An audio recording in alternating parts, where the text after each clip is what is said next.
Yes, one second.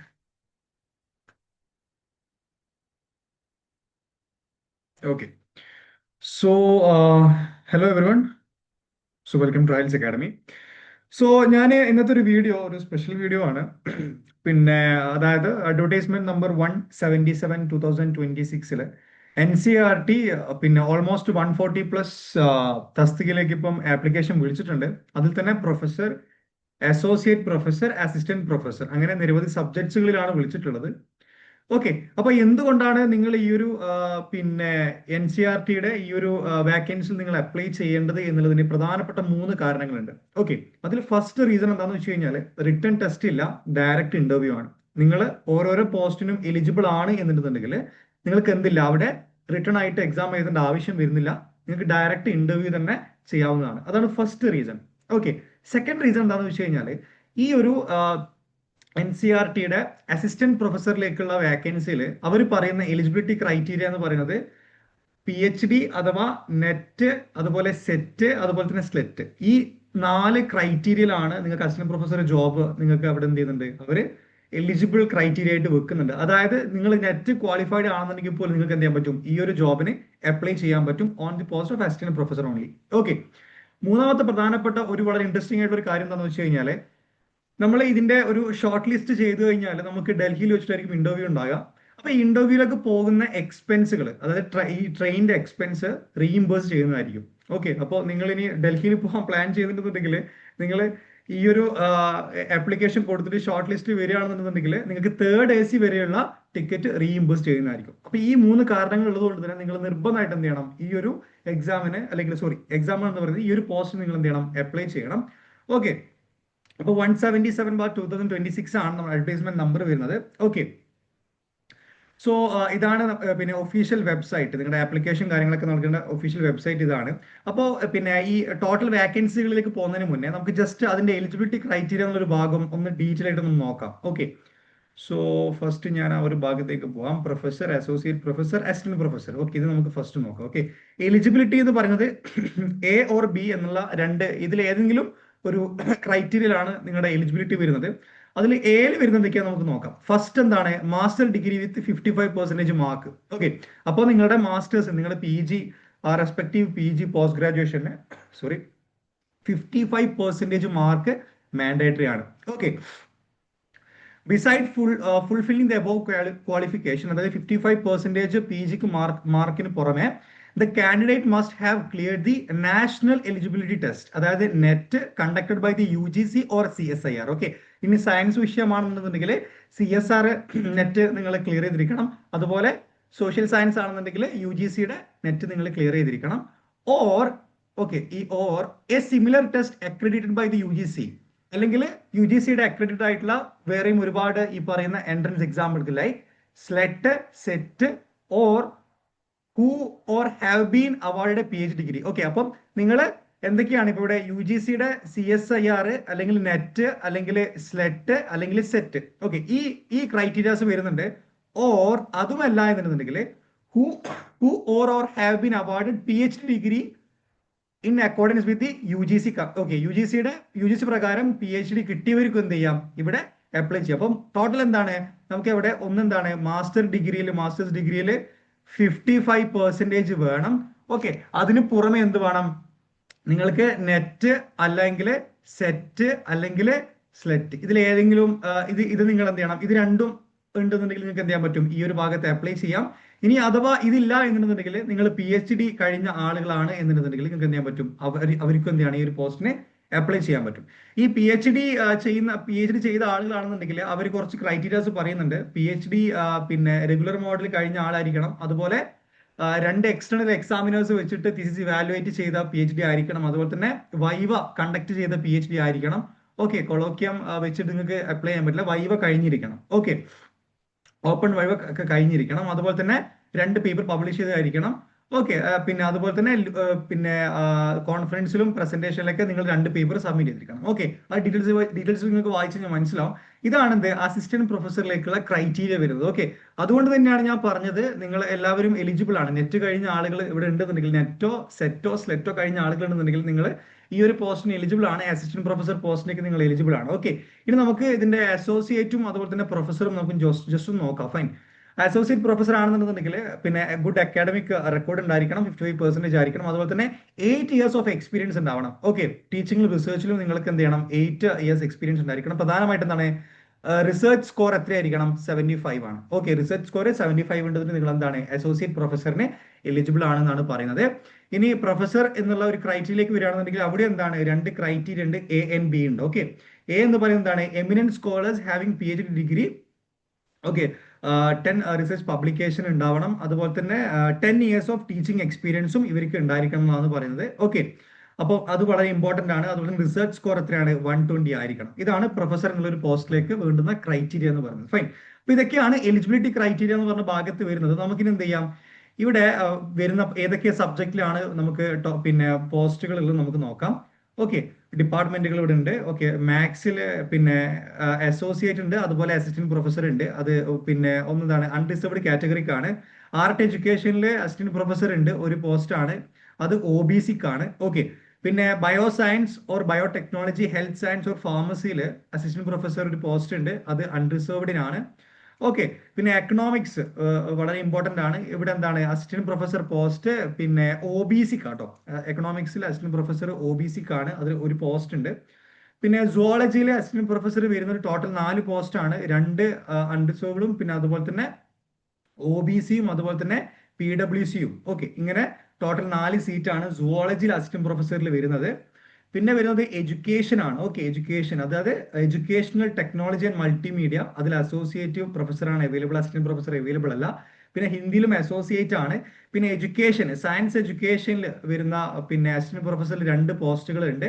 അതിൽ ഒന്ന് അൺറിസർവ്ഡിനാണ്, ഒന്ന് PWDക്കാണ്. ഓക്കെ, പിന്നെ വരുന്നത് പിന്നെ എഡ്യൂക്കേഷൻ. ഓക്കെ, ടീച്ചർ എഡ്യൂക്കേഷനിലാണ്, അവിടെയും അസിസ്റ്റന്റ് പ്രൊഫസർ പോസ്റ്റ് ഉണ്ട്.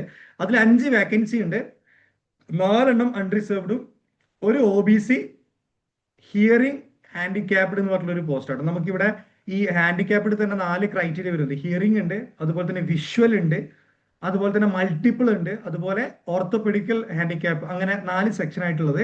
അതുകൊണ്ട് തന്നെ നിങ്ങൾ എന്ത് ചെയ്യണം, ഈ ഹാൻഡിക്യാപ്ഡ് ആയിട്ടുള്ള അല്ലെങ്കിൽ ആ ഒരു പിന്നെ ഏരിയയിൽ വരുന്ന ആളുകൾക്ക് നിങ്ങൾ എന്ത് ചെയ്യണം, നിർബന്ധമായിട്ടും ഈ ഒരു പോസ്റ്റ് നിങ്ങൾ ഷെയർ ചെയ്യണം. കാരണം എന്താണെന്ന് വെച്ച് കഴിഞ്ഞാൽ ഇവിടെ പിന്നെ ഒരുപാട് പോസ്റ്റുകൾ ഈ പറഞ്ഞ ഈ ഹാൻഡിക്യാപ്ഡ് ആയിട്ടുള്ള കാറ്റഗറിയിലേക്ക് അവർ മാറ്റി വെക്കുന്നുണ്ട്. അപ്പോൾ അത് അവർക്ക് വലിയ ഹെൽപ്ഫുൾ ആയിട്ടുള്ള ഒരു കാര്യമായിരിക്കും. ഓക്കെ, ഈ ഒരു എലിജിബിലിറ്റി ക്രൈറ്റീരിയ കഴിഞ്ഞ ആളുകൾക്ക് നിങ്ങൾ എന്ത് ചെയ്യാം, ഷെയർ ചെയ്യാം കേട്ടോ. പിന്നെ അതുപോലെ തന്നെ എഡ്യൂക്കേഷൻ, എലിമെന്ററി എഡ്യൂക്കേഷനിൽ പ്രൊഫസറും അസോസിയേറ്റ് ഉള്ളത്, സൈക്കോളജിയിലും പ്രൊഫസറും അസോസിയേറ്റ് പ്രൊഫസറും ആണുള്ളത്. ഹിസ്റ്ററിയിൽ നമുക്ക് അസിസ്റ്റന്റ് പ്രൊഫസർ വരുന്നുണ്ട്, ടോട്ടൽ 2 പോസ്റ്റ് ആണ്, ഒന്ന് അൺറിസർവ്ഡിനുണ്ട്, ഒന്ന് SC കാറ്റഗറിക്കാണുള്ളത്. ഓക്കെ, അപ്പൊ ഇവിടെയും എലിജിബിൾ ആയിട്ടുള്ള ആരെങ്കിലും ഉണ്ടെന്നുണ്ടെങ്കിൽ നിങ്ങൾ അപ്ലൈ ചെയ്യണം. പിന്നെ ജോഗ്രഫിയിൽ വരുന്നത് പ്രൊഫസർ ആണ്, പോപ്പുലേഷൻ സ്റ്റഡീസിൽ അസോസിയേറ്റ് പ്രൊഫസർ പോസ്റ്റ് ആണ്, പിന്നെ പൊളിറ്റിക്കൽ സയൻസിൽ പ്രൊഫസർ പ്ലസ് അസോസിയേറ്റ് ആണ്. എഡ്യൂക്കേഷണൽ അതായത് എഡ്യൂക്കേഷണൽ ടെക്നോളജി ഗ്രാഫിക്സ് മൾട്ടിമീഡിയ പോലുള്ളതിൽ അസോസിയേറ്റ് പ്രൊഫസർ ആണ്, അതിലൊരു പോസ്റ്റ് ആണ്. ഓക്കെ, പിന്നെ സ്പെഷ്യൽ എഡ്യൂക്കേഷനിൽ അസിസ്റ്റന്റ് പ്രൊഫസറിൽ ഒരു വേക്കൻസി ഉണ്ട്, അത് OBCക്കാണ്. ഓക്കെ, അതായത് ഹിയറിംഗ് ഹാൻഡിക്യാപ്ഡ് ആയിട്ടുള്ള ആളുകൾക്കാണ് ആ ഒരു പോസ്റ്റും ഉള്ളത്. ഓക്കെ, അപ്പൊ നിങ്ങളുടെ അറിവിൽ ആരെങ്കിലും ഉണ്ടെന്നുണ്ടെങ്കിൽ ഇങ്ങനെയുള്ള ആളുകൾ ഉണ്ടെന്നുണ്ടെങ്കിൽ നിങ്ങൾ എന്ത് ചെയ്യാം, ഈ ഒരു കാര്യം ഷെയർ ചെയ്യാം അവരുമായിട്ട്. പിന്നെ ഇംഗ്ലീഷിൽ അസിസ്റ്റന്റ് പ്രൊഫസർ ഉണ്ട്, അതിൽ 2 പോസ്റ്റ് ആണ്, രണ്ടും എന്താണ് OBCക്കാണ്. OBCയിൽ സ്റ്റാർ വരുന്നത് 1 post of OBC earmarked for PWD HH. Okay, അതായത് ഒരു പോസ്റ്റ് മാത്രമേ OBCക്ക് ഉള്ളൂ, മറ്റേ ഒരു പോസ്റ്റ് വരുന്ന ആർക്കാണ്, PWDയിൽ ഹിയറിംഗ് ഹാൻഡിക്യാപ്ഡ് ആയിട്ടുള്ള ആളുകൾക്കാണ് ആ ഒരു പോസ്റ്റ് നിലവിൽ കൊടുത്തിട്ടുള്ളത്. ഓക്കെ, പിന്നെ ഉറുദുവിലെ അസിസ്റ്റന്റ് പ്രൊഫസർ ഉണ്ട്. ഓക്കെ, അത് അൺറിസർവ്ഡ് കാറ്റഗറിയിലെ മൾട്ടിപ്പിൾ ഡിഫറെന്റ് ഏബിൾ ആയിട്ടുള്ള ആളുകൾക്കാണ് അതെന്ത് ചെയ്തിട്ടുള്ളത്, അവിടെ മാറ്റി വെച്ചിട്ടുള്ളത്. ഓക്കെ, പിന്നെ വരുന്നത് ഹോസ്പിറ്റാലിറ്റി ട്രാവൽ ആൻഡ് ടൂറിസം ആണ്, അവിടെ അസോസിയേറ്റ് പ്രൊഫസർ ആണ്. വൊക്കേഷണൽ എഡ്യൂക്കേഷൻ ആട്ടോ, കൊമേഴ്സിൽ അസോസിയേറ്റ് ഉണ്ട്, അത് അൺറിസർവ്ഡിനാട്ടോ വരുന്നത്. ഫൈൻ, നമ്മുടെ നാട്ടിൽ ഈ വൊക്കേഷണൽ കൊമേഴ്സ് ചെയ്യുന്ന ഒരുപാട് ആളുകളുണ്ട്. ഓക്കെ, പക്ഷെ അസോസിയേറ്റ് പ്രൊഫസർ അവിടെ ഇപ്പം നിലവിലുള്ളൂ. ഓക്കെ, പിന്നെ എഡ്യൂക്കേഷണൽ ഉണ്ട് കേട്ടോ, വൊക്കേഷണൽ എഡ്യൂക്കേഷന് അതുപോലെ തന്നെ കരിക്കുലം ഡെവലപ്മെന്റ് റിസർച്ച് പോളിസിയിൽ associate psychology education measurement and ഇവാലുവേഷനിലും അവിടെയും അസോസിയേറ്റ് പ്രൊഫസർഷിപ്പാണ് ഉള്ളത്. പിന്നെ നമുക്ക് വരുന്നത് മാത്തമാറ്റിക്സ് എഡ്യൂക്കേഷനിൽ വരുന്ന മാത്തമാറ്റിക്സിൽ നമുക്ക് അസിസ്റ്റന്റ് പ്രൊഫസറിൽ 2 വേക്കൻസി ഉണ്ട്. അതിൽ ഒന്ന് അൺറിസർവ്ഡിനും ഒന്ന് ഒ ബി സിക്കുമാണ്. ഇവിടെയും നമുക്ക് ചിലപ്പം ആളുകൾ നമ്മുടെ നാട്ടിൽ നിന്ന് കേരളത്തിൽ നിന്ന് ഒരുപാട് പിന്നെ ആപ്ലിക്കൻസ് ഉണ്ടാവും, പിന്നെ എലിജിബിൾ ആയിട്ടുള്ള ആളുകൾ ഉണ്ടാവും എന്നുള്ള ഒരു മേഖലയാണ്. അതുപോലെ തന്നെ എഡ്യൂക്കേഷൻ, ഓക്കെ, അതിൽ അസിസ്റ്റന്റ് പ്രൊഫസർ വേക്കൻസിയിൽ 2 വേക്കൻസി ഉണ്ട്. ഒന്ന് അൺറിസർവ്ഡ് ആണ്, പിന്നെ വരുന്നത് ST കാറ്റഗറിക്കാണ്. ഫൈൻ. പിന്നെ സോഷ്യോളജിയിൽ അസിസ്റ്റന്റ് പ്രൊഫസർ വരുന്നുണ്ട്, പക്ഷെ അത് പിന്നെ എന്താണ് OBCയിൽ ഈ പറയുന്ന ആ, പിന്നെ ആ, ഈ ഓർത്തോപെഡിക് ആയിട്ടുള്ള ഹാൻഡിക്യാപ്ഡ് ഉണ്ടല്ലോ, ഓർത്തോ ആ ഒരു ആസ്പെക്റ്റിൽ ഹാൻഡിക്യാപ്ഡ് ആയിട്ടുള്ള ആളുകൾക്കാണ് ഇവിടെ OBCയുടെ ഒരു പോസ്റ്റ് വരുന്നത് കേട്ടോ. അത് സോഷ്യോളജിയിലെ അസിസ്റ്റന്റ് പ്രൊഫസർഷിപ്പിനാണ്. അതും നമ്മുടെ നാട്ടിൽ നിങ്ങൾ അറിവിൽ ആർക്കെങ്കിലും ഉണ്ടെന്നുണ്ടെങ്കിൽ നിങ്ങൾ എന്ത് ചെയ്യുക, നിർബന്ധമായിട്ട് ഷെയർ ചെയ്യുക. പിന്നെ ബോട്ടണിയിലെ അസിസ്റ്റന്റ് പ്രൊഫസറിലെ OBCയിൽ 2 വേക്കൻസി ഉണ്ട് കേട്ടോ. Okay, botany assistant professor 2 vacancy ഉണ്ട്. അപ്പോൾ അവിടെ PG പ്ലസ് CSIR നെറ്റ് ആണല്ലോ വരിക. അത് കഴിഞ്ഞ ആളുകൾ ഉണ്ടെന്നുണ്ടെങ്കിൽ നിങ്ങൾ അപ്ലൈ ചെയ്യാൻ മറക്കരുത്. ഓക്കെ, ബോട്ടണിയിൽ അസിസ്റ്റന്റ് പ്രൊഫസർ 2 വേക്കൻസി OBCയിൽ വരുന്നുണ്ട്. പിന്നെ അതുപോലെ തന്നെ അഗ്രികൾച്ചർ, ഓക്കെ, ആനിമൽ, അവിടെ പ്രൊഫസർ ആണുള്ളത്. പിന്നെ education, philosophy education assistant professor vacancy ഉണ്ട്. അത് OBCക്കാണ്. അതെന്താണ് ഹിയറിംഗ്, ഈ പിന്നെ ബുദ്ധിമുട്ടുള്ള ഹാൻഡിക്യാപ്ഡ് ആയിട്ടുള്ള ആളുകൾക്കാണ് ആ ഒരു സീറ്റ് പ്രൊവൈഡ് ചെയ്തിട്ടുള്ളത്. ഓക്കെ, പിന്നെന്താണ് security defence science and military science, okay, അവിടെ അസോസിയേറ്റ് പ്രൊഫസർ ആണ്. ഫുഡ് ടെക്നോളജി അസോസിയേറ്റ് പ്രൊഫസർ ആണ്. അതുപോലെ തന്നെ psychology or education guidance and കൗൺസിലിംഗിൽ അസിസ്റ്റന്റ് പ്രൊഫസർ പിന്നെ ഒരു പോസ്റ്റ് ഉണ്ട്. അത് അൺറിസർവ്ഡിലാണ്. അതിലും ഹിയറിംഗ് പിന്നെ ഹാൻഡിക്യാപ്ഡ് ആയിട്ടുള്ള ആളുകൾക്കാണ് അത് അവര് പിന്നെ പ്രൊവൈഡ് ചെയ്തിട്ടുള്ളത്.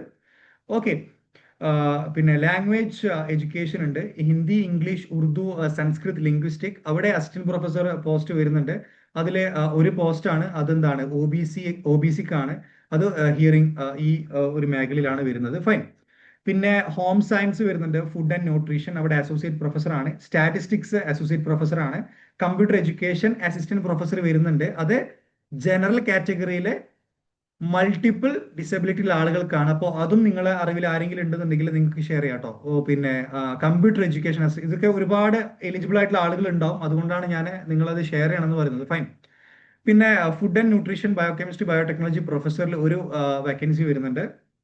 അത് പിന്നെ അൺറിസർവ്ഡിലാണ്. പിന്നെ philosophy and sociology foundation of education എന്നുള്ള പോസ്റ്റിൽ അസിസ്റ്റന്റ് പ്രൊഫസറിൽ ഒരു പോസ്റ്റ് OBCയിൽ വരുന്നുണ്ട്. അപ്പൊ അതിലും ആളുകൾ ഉണ്ടെങ്കിൽ നിങ്ങൾ നിർബന്ധമായിട്ട് അപ്ലൈ ചെയ്യാം. പിന്നെ വരുന്നതാണ് എന്ത്, അഗ്രികൾച്ചർ. ഓക്കെ, അഗ്രികൾച്ചറിൽ അസിസ്റ്റന്റ് പ്രൊഫസർ വരുന്നുണ്ട്. അത് ഒരു സീറ്റാണ്. അത് STക്കാണ് കേട്ടോ. അത് ST കാറ്റഗറിക്കാണ്.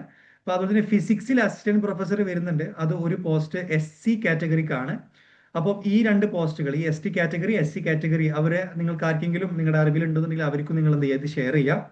ഓക്കെ, പിന്നെ ഡെപ്യൂട്ടി ലൈബ്രറിയൻ വരുന്നുണ്ട്. അത് ലൈബ്രറിയുടെ വിഷയം ഞാൻ ഡീറ്റെയിൽ ആയിട്ട് അതിന്റെ എലിജിബിലിറ്റി ക്രൈറ്റീരിയ ഞാൻ ലാസ്റ്റ് ഡിസ്കസ് ചെയ്യുന്നതായിരിക്കും കേട്ടോ. ഡെപ്യൂട്ടി ലൈബ്രറിയന് വരുന്നുണ്ട്. അത് ഒരു പോസ്റ്റാണ്. അത് അൺറിസർവ്ഡിനാണ്. അസിസ്റ്റന്റ് ലൈബ്രറിയൻ ഉണ്ട്. അതെന്താണ് ഈ സെയിം കാറ്റഗറി. അസിസ്റ്റന്റ് ലൈബ്രറിയൻ എന്ന് പറയുമ്പോൾ സെയിം കാറ്റഗറിയാണ്, സെയിം ക്രൈറ്റീരിയ കേട്ടോ. അതായത് PG ലൈബ്രറി പിന്നെ കഴിഞ്ഞതായിരിക്കണം. അതുപോലെ തന്നെ നെറ്റ് ക്ലിയർ ചെയ്ത ആളുകൾക്ക് എന്താണ് അസിസ്റ്റന്റ് ലൈബ്രറിയിലും പോസ്റ്റിൽ അപ്ലൈ ചെയ്യാം. നമ്മുടെ നാട്ടിൽ ഒരുപാട് എലിജിബിൾ ആയിട്ടുള്ള ആൾക്കാരുണ്ടാവും. ഓക്കെ, അപ്പൊ 2 അൺറിസർവ്ഡ് പോസ്റ്റ് അവർക്കുണ്ട്. ഓക്കെ, പിന്നെ റൂറൽ ടെക്നോളജിയിൽ അസോസിയേറ്റ് ആണ്. തെലുഗുല് അസിസ്റ്റന്റ് പ്രൊഫസർ ആയിട്ട് ഒരു പോസ്റ്റ് ഉണ്ട്. ഓക്കെ, തെലുഗുല്. പിന്നെ അതുപോലെ തന്നെ life science and primary education associate professor ഉണ്ട്. ആർട്ട് ആൻഡ് ഐസ്തെറ്റിക്സ് അസോസിയേറ്റ് പ്രൊഫസർ ആണ്. എഡ്യൂക്കേഷൻ അസിസ്റ്റന്റ് പ്രൊഫസർ ഉണ്ട് കേട്ടോ. അതായത് എക്സ്റ്റൻഷൻ എഡ്യൂക്കേഷൻ എന്നുള്ള ഒരു ഭാഗം ഉണ്ട് അവിടെ. അൺറിസർവ്ഡിന് ഒരു പോസ്റ്റ് ഉണ്ട്. ഓക്കെ, പിന്നെ എക്സ്റ്റൻഷൻ എഡ്യൂക്കേഷൻ അസിസ്റ്റന്റ് പ്രൊഫസറിലും അതെന്താണ് സെയിം തന്നെ. ഓക്കെ, ഇവിടെ എക്സ്റ്റൻഷൻ എഡ്യൂക്കേഷനും ഇവിടെ ടീച്ചർ എഡ്യൂക്കേഷനും. ഓക്കെ, അത് പിന്നെ നിങ്ങൾ ആ ഒരു ഡിപ്പാർട്ട്മെന്റിന്റെ പിന്നെ ഹെഡിങ് കൃത്യമായിട്ട് നോക്കുക. ഫൈൻ. അവിടെ എന്താണ് ഒരു അൺറിസർവ്ഡിന് ഒരു സീറ്റ് ഉണ്ട്. ഓക്കെ, അതും നിങ്ങളുടെ അറിവിൽ ആരെങ്കിലും ഉണ്ടെന്നുണ്ടെങ്കിൽ ഷെയർ ചെയ്യാം. പിന്നെ ഫിസിക്കൽ എഡ്യൂക്കേഷനിൽ അസിസ്റ്റന്റ് പ്രൊഫസർ ഉണ്ട്. അത് ഒരു SC കാറ്റഗറിക്കാണ്. ഒരുപാട് പേര് എന്തായാലും ഈ ഒരു ഭാഗത്ത് ഉണ്ടാവാനുള്ള സാധ്യതയുണ്ട്. അതുകൊണ്ട് നിങ്ങൾ എന്ത് ചെയ്യുക, അങ്ങനെയുള്ള പിന്നെ പിന്നെ എലിജിബിൾ ആയിട്ടുള്ള കാൻഡിഡേറ്റ്സ് നിങ്ങൾ ഷെയർ ചെയ്യുക. PhD കഴിഞ്ഞവർക്കാണെന്നുണ്ടെങ്കിൽ കിട്ടാനുള്ള സാധ്യത വളരെ കൂടുതലാണ് കേട്ടോ. പിന്നെ കെമിസ്ട്രി ആണെന്നുണ്ടെങ്കിൽ അവിടെ പ്രൊഫസറാണ്. അപ്പൊ അവിടെ എന്താണ് അവിടെ ഒരു സീറ്റ് അൺറിസർവ്ഡിനാണ്. ഫൈൻ. അപ്പൊ ഇതാണ് ടോട്ടൽ ആയിട്ട് വരുന്ന എന്താണ് വാക്കൻസികൾ വരുന്നത്. ഓക്കെ, നിലവിൽ. അപ്പോൾ നിങ്ങളെ അറിവിൽ ഒരുപാട് ഈ പറയുന്ന പിന്നെ ഈ ഓഡിയോ, അതുപോലെ തന്നെ ഹിയറിംഗ് ഇഷ്യൂസ്, അതുപോലെ തന്നെ ഈ ഓർത്തോപീഡിക് ആയിട്ടുള്ള ഇഷ്യൂസ് ഉള്ള ആളുകൾക്കുള്ള ഒരുപാട് പോസ്റ്റുകൾ ഉണ്ട്. അപ്പൊ അങ്ങനെയുള്ള ആളുകളെ നിങ്ങൾ അറിവിലുണ്ടെന്നുണ്ടെങ്കിൽ നിർബന്ധമായിട്ടും നിങ്ങൾ എന്ത് ചെയ്യുക, അവർക്ക് ഇത് ഷെയർ ചെയ്യുക. ഓക്കെ, കാരണം അങ്ങനെയുള്ളൊരു ആപ്ലിക്കേഷൻസ് വരുന്ന സമയത്ത് നമ്മൾ എന്ത് ചെയ്യുക, അവരെ മാക്സിമം പരിഗണിച്ചു കൊണ്ടുവരാൻ നമ്മൾ എന്ത് ചെയ്യുക, അവരിലേക്ക് ഈ ഒരു ക്ലാസ് അല്ലെങ്കിൽ ഈ ഒരു വീഡിയോ എത്തിക്കുക എന്നുള്ളതാണ്. ഓക്കെ, അല്ലെങ്കിൽ നിങ്ങൾക്ക് ഇതിന്റെ PDF ഷെയർ ചെയ്താലും മതി, ഈ ക്ലാസ്സിന്റെ എത്തിക്കണം ഞാൻ പറയുന്നില്ല. അപ്പം യു ഷുഡ് ബി അവരെ അവെയർ ആയിരിക്കണം ഇങ്ങനെയുള്ള ഒരു വാക്കൻസികൾ വരുന്നതിനെ പറ്റിയിട്ട്. ഓക്കെ, അപ്പൊ ഇതാണ് ഈ നമുക്ക് ലൈബ്രറിയന്റെ ഒരു ഭാഗം കൂടി ഉണ്ട്. അതിനു മുന്നേ ഈ ഒരു PDF നിങ്ങളുടെ വെബ്സൈറ്റിൽ അവൈലബിൾ ആണ്. അതുപോലെ തന്നെ ഇതുപോലുള്ള പിന്നെ ക്ലാസിംഗ് അപ്ഡേഷൻസ്, അതായത് ഇതുപോലുള്ള വാക്കൻസികൾ, ഇന്റർനാഷണൽ കോൺഫറൻസുകൾ, PhD അഡ്മിഷൻ, ഓക്കെ, അക്കാഡമിക്സുമായിട്ട് ബന്ധപ്പെട്ടുള്ള ഒരുപാട് കാര്യങ്ങൾ ഞാൻ എൻ്റെ വാട്സപ്പ് ഗ്രൂപ്പിൽ ഞാൻ ഷെയർ ചെയ്യാറുണ്ട്. അപ്പോൾ താല്പര്യമുള്ള ആളുകൾക്ക് പിന്നെ നമ്മുടെ പിന്നെ വാട്സപ്പ് ഗ്രൂപ്പിന്റെ ലിങ്ക് കമന്റ് ബോക്സിൽ ഞാൻ പിൻ ചെയ്ത് വെക്കുന്നുണ്ട്. നിങ്ങൾക്ക് എന്ത് ചെയ്യാം, ആ ഒരു ഗ്രൂപ്പിൽ ജോയിൻ ചെയ്യാവുന്നതാണ്. ഓക്കെ, ഇനി ലൈബ്രറിയുടെ ഒരു വളരെ ഇമ്പോർട്ടന്റ് ആയിട്ടുള്ള ഒരു പോസ്റ്റുകളിലേക്ക് നമുക്ക് ഡെപ്യൂട്ടി ലൈബ്രറിയൻ എന്ന് പറയുന്ന സമയത്ത് അവർ മാസ്റ്റേഴ്സ് ഡിഗ്രി കഴിഞ്ഞവരായിരിക്കണം, 55% മാർക്ക്, 8 ഇയർ എക്സ്പീരിയൻസ് ഉണ്ടായിരിക്കണം, ഇന്നോവേറ്റീവ് ആയിട്ട്, അതായത് ഇപ്പോൾ ICT ലൈബ്രറിയിൽ ICT ഇന്റഗ്രേറ്റ് ചെയ്തിട്ടുള്ള സോഫ്റ്റ്വെയർസിൽ നല്ല എക്സ്പീരിയൻസ്ഡ് ആളുകളായിരിക്കണം. പിന്നെ അതുകൊണ്ട് PhD ഉണ്ടാവണം. അസിസ്റ്റന്റ് ലൈബ്രറി ആണെന്നുണ്ടെങ്കിൽ നമുക്ക് എന്താണ് മാസ്റ്റേഴ്സ് ഡിഗ്രി ഉണ്ടായിരിക്കണം. ലൈബ്രറി സയൻസ് അല്ലെങ്കിൽ ഇൻഫർമേഷൻ സയൻസ് ഓർ ഡോക്യുമെന്റേഷൻ സയൻസിൽ അവർക്ക് എന്താണ് മാസ്റ്റേഴ്സ് ഉണ്ടാവണം, 55% മാർക്ക് ആയിരിക്കണം. പിന്നെ ഗുഡ് അക്കാഡമിക് റെക്കോർഡ് ആയിരിക്കണം. ഫൈൻ. പിന്നെ എന്താണ്, beside fulfilling the above qualification the candidate must have clear the NET conduct by the UGC CSI or similar, അല്ലെങ്കിൽ സ്ലെറ്റോ സെറ്റോ നിങ്ങൾ എന്ത് ചെയ്യണം, അത് കഴിഞ്ഞ ആളുകളായിരിക്കണം. ഓക്കെ, അവിടെയും PhD ആളുകളുടെ നേരത്തെ പറഞ്ഞ സെയിം ക്രൈറ്റീരിയനാണ് വരുന്നത്. ഫൈൻ. ഇനി വരുന്നത് പേ സ്കെയിലാണ്. അതായത് അസിസ്റ്റന്റ് പ്രൊഫസറിന് വരുന്നത് 57,500 rupees ആണ് പെർ മന്ത് സ്റ്റാർട്ടിങ് വരുന്നത്. ഓക്കെ, പിന്നെ വരുന്നത് ഇനി ജനറൽ ഇൻസ്ട്രക്ഷൻ ആണ്, എപ്പോഴാണ് അപ്ലൈ ചെയ്യേണ്ടത് കാര്യങ്ങളൊക്കെയാണ്. ആപ്ലിക്കേഷൻ വിളിച്ചിട്ടുള്ളത് ജനുവരി 31 വെബ്സൈറ്റ് ഓപ്പൺ ആയിട്ടുള്ളത്. ജനുവരി 31, 2026 അപ്പൊ നിങ്ങൾക്ക് ഫെബ്രുവരി 20 വരെ സമയമുണ്ട്. അപ്പം ഒരുപാട് സമയമൊന്നുമില്ല. അപ്പൊ നിങ്ങൾ മാക്സിമം പെട്ടെന്ന് തന്നെ അപ്ലോഡ് ചെയ്യുക.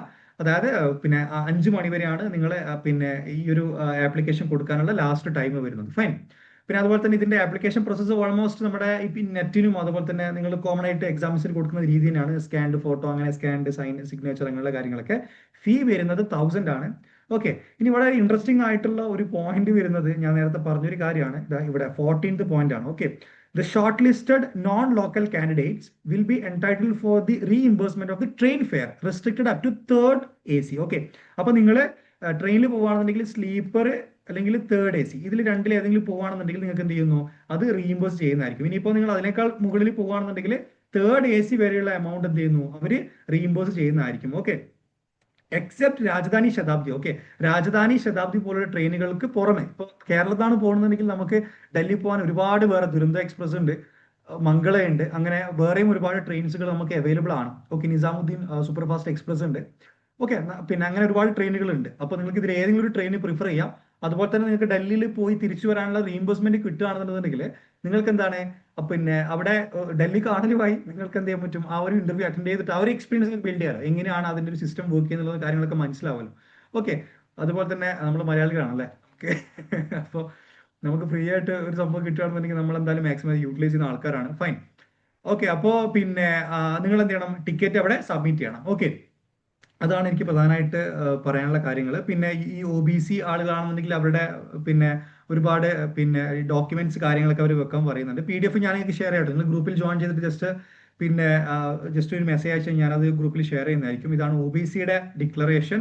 ഓക്കെ, അങ്ങനെ ഒരുപാട് EWSന്റെ ഡിക്ലറേഷൻ ഉണ്ട്, അണ്ടർടേക്കിംഗ് ഉണ്ട്. പിന്നെ ഓക്കെ, ദാറ്റ്സ് ഇറ്റ്. ഓക്കെ, അപ്പൊ ലാസ്റ്റ് ഡേറ്റ് വരുന്നത് ഓർമ്മിക്കുക, ഫെബ്രുവരി 25 PM ആണ്.